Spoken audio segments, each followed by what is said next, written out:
जय Hind. GS study A60 में आपका स्वागत है। दोस्तों, आज हम पढ़ेंगे यूपी ट्रिपल एससी पेट 2025 के लिए महत्वपूर्ण बहुविकल्पीय प्रश्न, जो कि सिंधु घाटी सभ्यता से है और यह हमारी क्लास चौथी है। तो चलिए, आप लोग क्लास में बने रहिए और एक एक क्वेश्चन को ध्यान से सुनते चलिए, देखते चलिए। आज जिस भी क्वेश्चन का आंसर आ रहा है तुरंत कमेंट बॉक्स में हमको बताते भी चलिए, और लास्ट में अपना स्कोर जरूर बताइएगा कि आप लोग कितना सही किए हैं। चलते देखते हैं कि हमारा पहला क्वेश्चन क्या दिया है। चलिए देखते हैं पहला क्वेश्चन क्या दिया है भैया।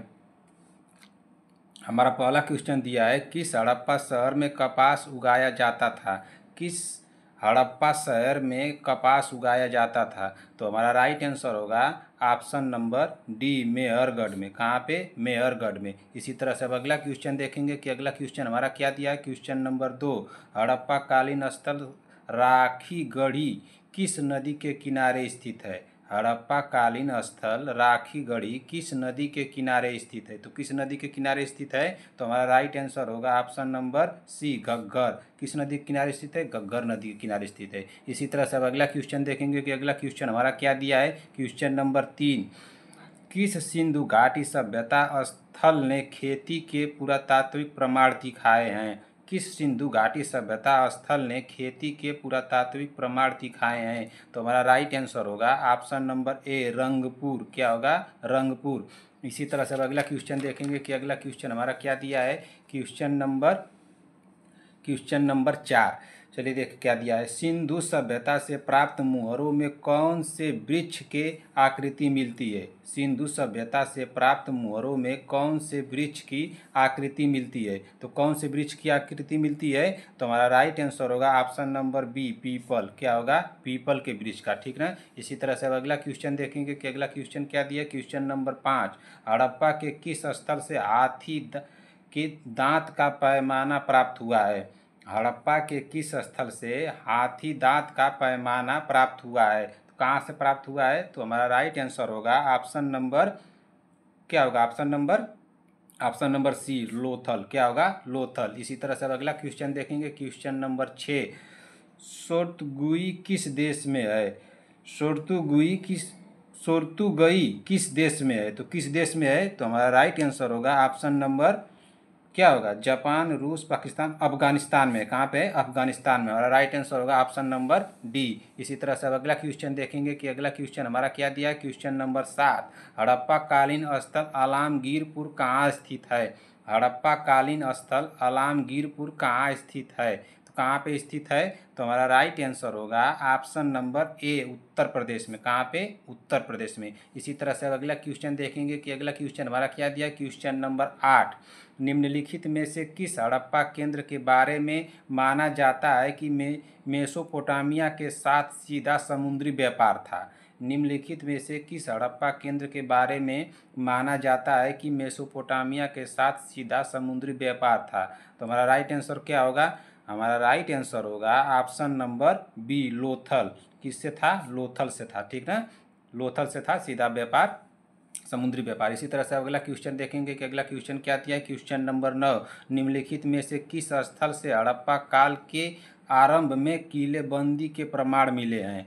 निम्नलिखित में से किस स्थल से हड़प्पा काल के आरंभ में किलेबंदी के प्रमाण मिले हैं। तो कहाँ से प्रमाण मिले हैं किलेबंदी के? तो हमारा राइट आंसर होगा ऑप्शन नंबर सी, बनावली से। कहाँ से? बनावली से। इसी तरह से अब अगला क्वेश्चन देखेंगे कि अगला क्वेश्चन हमारा क्या दिया। क्वेश्चन नंबर 10, निम्नलिखित में से कौन सी हड़प्पा सभ्यता की एक उल्लेखनीय वास्तुशिल्प संरचना है।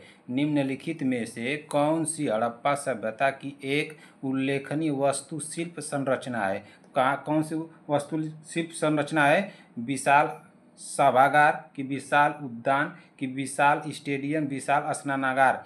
तो हमारा राइट आंसर होगा ऑप्शन नंबर 10 का, क्या होगा? ऑप्शन नंबर डी, विशाल स्नानागार है। ठीक ना। इसी तरह से अब अगला क्वेश्चन देखेंगे। क्वेश्चन नंबर 11, सिंधु घाटी सभ्यता में किस स्थान को सिंधु के नखलिस्तान के रूप में जाना जाता है। सिंधु घाटी सभ्यता में किस स्थान को सिंधु के नखलिस्तान के रूप में जाना जाता है। तो किसको जाना जाता है?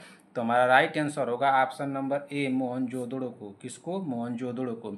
इसी तरह से अब अगला क्वेश्चन देखेंगे। क्वेश्चन नंबर 12, कौन सा हड़प्पा स्थल सरस्वती नदी के किनारे स्थित है जो वर्तमान में सूख चुकी है? कौन सा हड़प्पा स्थल सरस्वती नदी के किनारे स्थित है जो वर्तमान में सूख चुकी है? तो हमारा राइट आंसर होगा ऑप्शन नंबर बी, बनावली। क्या होगा? बनावली। इसी तरह से अब अगला क्वेश्चन देखेंगे कि हमारा अगला क्वेश्चन क्या दिया है। चलिए देखते हैं भैया अगला क्वेश्चन क्या दिया है। क्वेश्चन नंबर 13, कालीबंगा का क्या अर्थ है? कालीबंगा का क्या अर्थ है? काले रंग की मिट्टी, काले रंग की ईंट, काले रंग की चूड़ियाँ, काले रंग के बर्तन। तो हमारा राइट आंसर होगा ऑप्शन नंबर 13 का क्या होगा? ऑप्शन नंबर सी, काले रंग की चूड़ियाँ। क्या होगा? काले रंग की चूड़ियाँ। ठीक ना। इसी तरह से अब अगला क्वेश्चन देखेंगे। क्वेश्चन नंबर 14 क्या दिया है? हड़प्पा सभ्यता के किस नगर को सिंध का वाग कहा जाता है? हड़प्पा सभ्यता के किस नगर को सिंध का वाग कहा जाता है? तो किसको कहा जाता है? तो हमारा राइट आंसर होगा ऑप्शन नंबर 14 का क्या होगा? ऑप्शन नंबर डी, मोहनजोदड़ो को। किसको? मोहनजोदड़ो को। इसी तरह से अब अगला क्वेश्चन देखेंगे कि अगला क्वेश्चन हमारा क्या दिया। क्वेश्चन नंबर 15, सिंधु घाटी से प्राप्त एक मूर्ति जिसमें स्त्री के गर्भ से निकलता हुआ एक पौधा दिखाई देता है, यह किसे दर्शाता है? फिर से क्वेश्चन दोबारा सुनिए। सिंधु घाटी से प्राप्त एक मूर्ति जिसमें स्त्री के गर्भ से निकलता हुआ एक पौधा दिखाई देता है, यह किसे दर्शाता है? तो यह किसे दर्शाता है? जल्दी से बताइए, यह किसे दर्शाता है? पृथ्वी देवी, दुर्गा माता, सरस्वती माता, लक्ष्मी माता। तो हमारा राइट आंसर होगा ऑप्शन नंबर ए, पृथ्वी देवी को। इसी तरह से अब अगला क्वेश्चन देखेंगे कि अगला क्वेश्चन हमारा क्या दिया। क्वेश्चन नहीं है अगला दोस्तों, ये रहा मेरा आखिरी प्रश्न। ठीक ना। आप लोगों से क्वेश्चन पूछ रहा हूँ, उस क्वेश्चन का आंसर आप लोग कमेंट बॉक्स में जरूर बताइएगा कि सिंधु घाटी सभ्यता के, क्वेश्चन है कि सिंधु घाटी सभ्यता के, सिंधु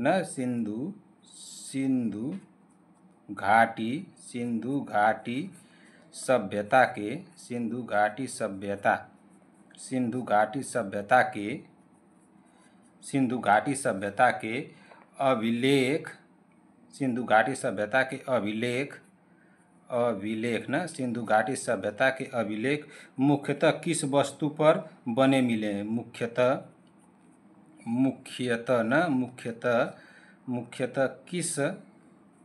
किस वस्तु पर बने मिले हैं? ठीक ना, बने मिले हैं। इस क्वेश्चन का आंसर आप लोग कमेंट बॉक्स में हमको जरूर बताइएगा कि सिंधु घाटी सभ्यता के अभिलेख मुख्यतः किस वस्तु पर बने मिले हैं। क्लास आप लोगों को कैसी लगी? अगर क्लास अच्छी लगी हो तो लाइक कीजिए, अपने दोस्तों में शेयर कीजिए। अगर चैनल पर पहली बार आए हैं तो चैनल को सब्सक्राइब कर लीजिए। मिलते हैं ऐसी ही वीडियो के साथ, तब तक के लिए जय हिंद, जय भारत।